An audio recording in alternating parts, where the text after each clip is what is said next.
رسول پاک صلی اللہ علیہ وآلہ وسلم کے پاس مدینہ منورہ میں ایک خبر آتی ہے جو چونکا دیتی ہے۔ وہ خبر کیا ہے؟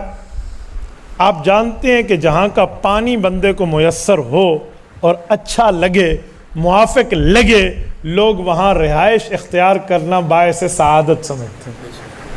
پوچھئے نا جنگل میں بھئی اس جگہ رہائش کیوں ہے اتنی زیادہ؟ کہاں اس کا پانی بہت اچھا ہے، یہاں کا پانی موافق ہے۔ چلو اور چھوڑیں، اس کی عام مثال لیں، بوادن غیر ذی زر، قرآن کہتا ہے کہ مکہ مکرمہ میں کوئی چیز نہیں اگتی۔ تو بھائی نہیں اگتی تو ادھر مجمع آیا کیوں ہے؟ وجہ جو پہلی بنیاد حضرت اسماعیل علیہ السلام کے پاؤں مبارک کی چوٹ سے جو زمزم کا کنواں نکلا ہے، اسے دیکھ کر مورخین نے لکھا ہے قبیلہ جرہم آیا اور انہیں دیکھتے ہوئے دنیا جمع ہو گئی۔ پانی موافق تھا نا، مجمع اور آبادی بڑھتی گئی۔ تو حضرت رسول اللہ کو بھی ایک کنویں کا پانی موافق تھا مدینہ طیبہ میں، اس کنویں کا نام ہے بئر روما۔ میں نے اس کنویں کی زیارت بھی کی ہے اور اس کا پانی بھی پیا ہے۔ اللہ تعالیٰ آپ کو مدینہ منورہ لے جائے، آپ جائیے، جسے کہتے ہیں مسجد قبلتین، مسجد قبلتین میں آپ جائیے، اس کی شمالی سمت آپ ہوئیے، زیادہ سے زیادہ جو ہوگا 1 کلومیٹر کا سفر نہیں ہے، وہاں سے بئر روما ہے۔ اور بئر روما آج کل محکمۃ الغابہ کے زیر نگرانی ہے، یعنی جنگلات کا جو محکمہ ہے ایریگیشن کا، سعودیہ کا۔ کنواں آج کل بند ہے، اوپر واٹر پمپ وغیرہ وہ سکر وغیرہ لگا کر اس کو رکھا گیا ہے، اور وہ وہاں سے باقاعدہ مشین پانی نکالتی ہے اور پانی میسر آتا ہے۔ اللہ نے کرم کیا، ہمیں مدینہ منورہ میں اس کا کوئی ایک جاننے والا کوئی واسطہ ملا ہے، جس واسطے سے میں وہاں گیا ہوں اور ہم نے اس کی زیارت بھی کی اور وہاں سے پانی بھی ہے۔ لوگ لے کر جاتے ہیں، اس کے آگے باقاعدہ نل وغیرہ لگے ہوئے ہیں۔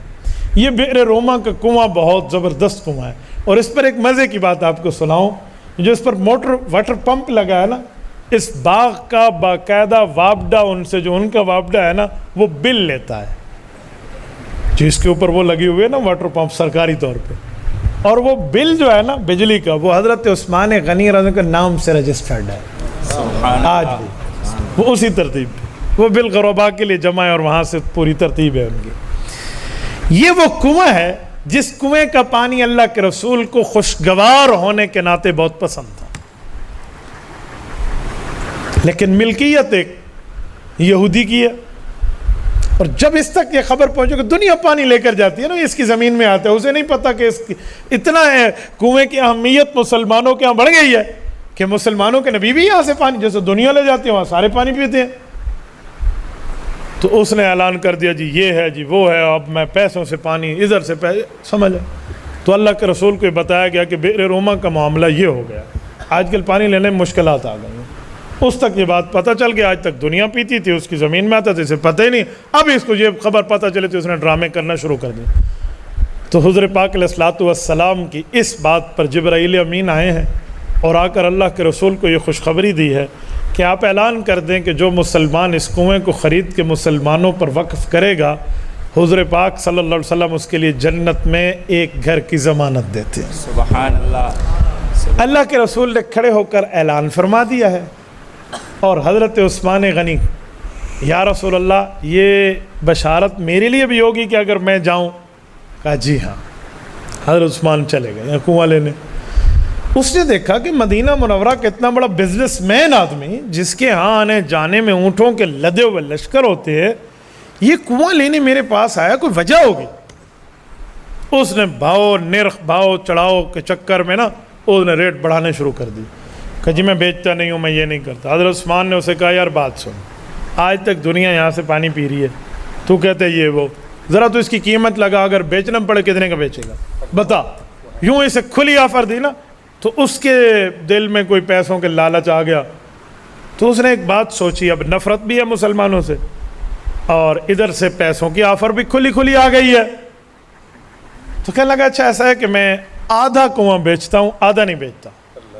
حضرت عثمان اس کی چال سمجھنے کی کوشش کرتے ہوئے پوچھنے لگے آدھا کیوں بیچتے ہیں؟ اور آدھا بیچنے کا مطلب کہ ہم دیوار ڈالیں گے درمیان میں؟ نہیں آدھا بیچتا ہوں۔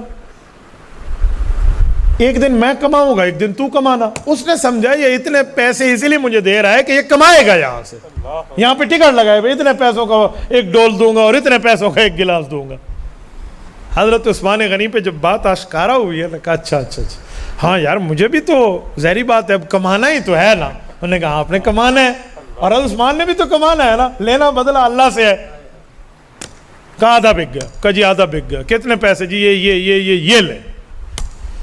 یقین مانے تاریخ میں یہ دو موقع ایسے ہیں جہاں کسی ایک مسلمان نے ایک بے ایمان سے معاہدہ کیا ہے اور پیسوں پہ کیا ہے، اور اس نے لالچ میں جو مانگا ہے مسلمان نے اس کے منہ میں اس کو وہی پیسے دیے ہیں، اور تاریخ گواہ ہے کہ یہ دو سودے بڑے کامیاب رہے ہیں۔ سبحان اللہ۔ نمبر ایک، حضرت ابوبکر صدیق نے جب حضرت بلال کو خریدا تھا۔ سبحان اللہ۔ نمبر دو، جب حضرت عثمان نے بئر روما خریدا ہے رضی اللہ عنہ۔ نستورہ جو غلام تھا نا حضرت ابوبکر صدیق کو، بڑا موٹا تازہ، اس کی طاقت کے بڑے چرچے تھے کہ جو 10 غلام ایک جگہ کام نہیں کر سکتے نستورہ اکیلا کر سکتا ہے۔ یہ حضرت ابوبکر کا غلام تھا۔ حضرت صدیق اکبر کئی بار اسے دعوت دین دے چکے تھے کہ کلمہ پڑھ لے، کلمہ پڑھ لے۔ وہ کہتا تھا غلام میں آپ کا ہوں، تنخواہ کاٹ لو آپ کی مرضی ہے، بابا کلمہ ملمہ نہیں پڑھتا، میں نہیں پڑھتا۔ حضرت ابوبکر صدیق کے دل میں یہ بات کلک اور افسوس کے طور پہ تھی کہ یار اس کی آخرت برباد ہو جائے گی، یہ جہنم سے بچ کے جنت والا تو نہ بن سکا۔ جب